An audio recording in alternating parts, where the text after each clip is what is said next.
Arjun Varma was the kind of boy most people didn't notice, and when they did, it was usually to criticize him.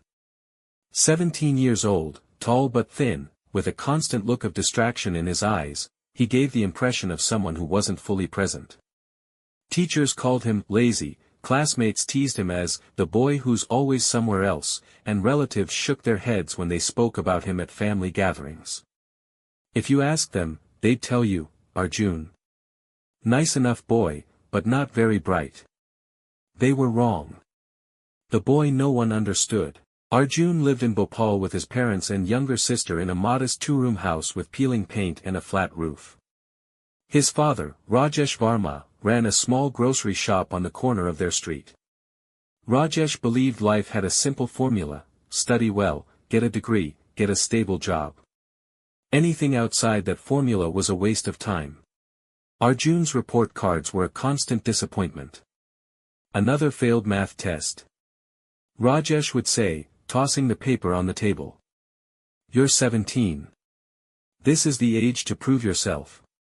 You're wasting your future, Arjun. His mother, Meena, was gentler, but even she struggled to understand him. Beta, why can't you be like the other boys, she'd sigh. Look at Rohan from next door. He always comes home with prizes. Arjun didn't answer. He'd nod, say he'd try harder, and retreat to the roof. The rooftop lab and the friends taunt. The flat roof was Arjun's sanctuary. Hidden beneath a torn blue tarp stood what he called his lab, though to anyone else, it looked like a heap of junk. Cardboard boxes overflowed with broken radios, old smartphones, dead batteries, wires of every thickness. A second-hand soldering iron sat on a table made from 2 wooden crates. His greatest treasure was a battered laptop he had bought using 2 years of saved allowance. One evening, as he sat cross-legged soldering a tiny circuit board, he heard footsteps.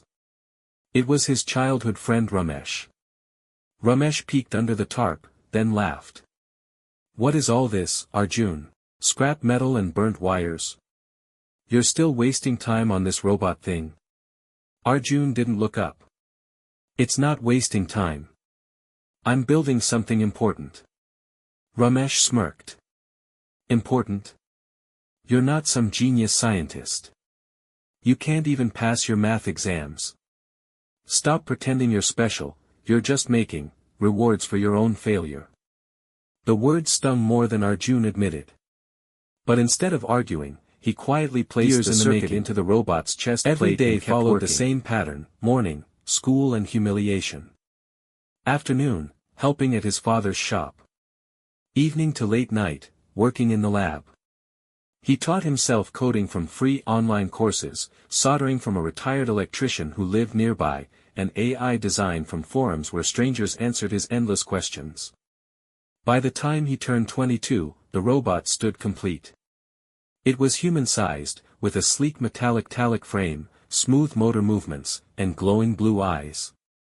He named it Aura, Artificial Unifying Robotic Assistant. Aura could recognize faces, respond to simple questions, and even detect emotions in voices. It was the product of thousands of hours of work, hidden from the world. The big reveal, and the hardest fall. The annual Bhopal Science and Technology Fair was coming up. Students from across the city would present their projects, and judges from universities and industries would attend. Arjun saw it as his moment. On the day of the fair, he wheeled Aura into the crowded hall. Students glanced over, some curious, some amused. Whoa, look at that thing, one boy whispered. Bet it doesn't even work, another smirked. The judges finally reached his table. Arjun's hands shook as he pressed the power button. Aura's eyes lit up, its head turned toward the panel, and then froze. A high-pitched buzzing filled the air.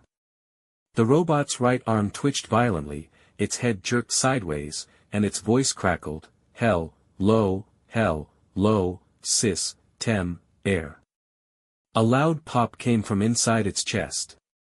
The lights in its eyes flickered and died. The judges' polite smiles hardened into disinterest. They scribbled a few notes and moved on. The whispers began, I told you it's just a toy. 5 years for this? Arjun's ears burned. He didn't even pack Aura properly. That He just night, folded its he arms sat on in, his bed wheeled it staring away, at the ceiling, and left before the fair Maybe ended. Ramesh was right, he thought. Maybe I was just pretending to be something I'm not. The robot stood silently in the corner of his room, its lifeless eyes reflecting the dim light. 2 days later, Arjun was walking near the local market when shouting broke out. Smoke poured from a small hardware shop. People stood frozen, unsure what to do. Then came a child's terrified scream from inside. The boy's trapped, someone yelled. The flames were too strong for anyone to enter. Arjun's heart pounded. In that moment, instinct took over. He sprinted home, dragged Aura out from the corner, and wheeled it back to the burning shop. People stared as he rolled the robot forward. Isn't that the thing that failed? Someone muttered. He's wasting time again, another said. But Arjun ignored them. He powered on Aura, and this time, it responded.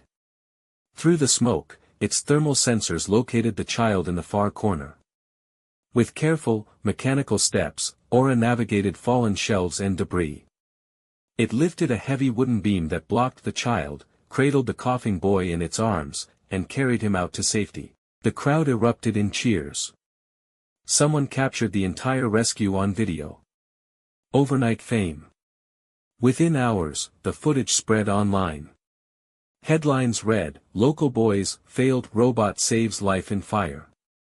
Reporters swarmed his home. Universities offered scholarships. Tech companies reached out. Even Ramesh visited him, looking sheepish. I was wrong, Arjun.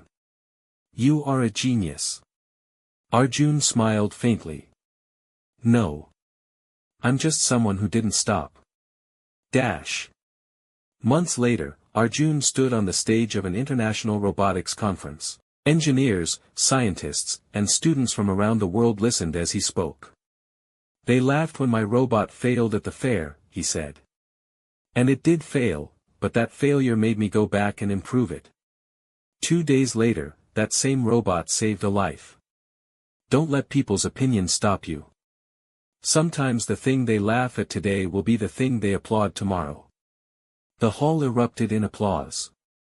Moral: don't judge book by its cover. A single moment can turn failure into triumph. The world may doubt you until the day your work proves otherwise.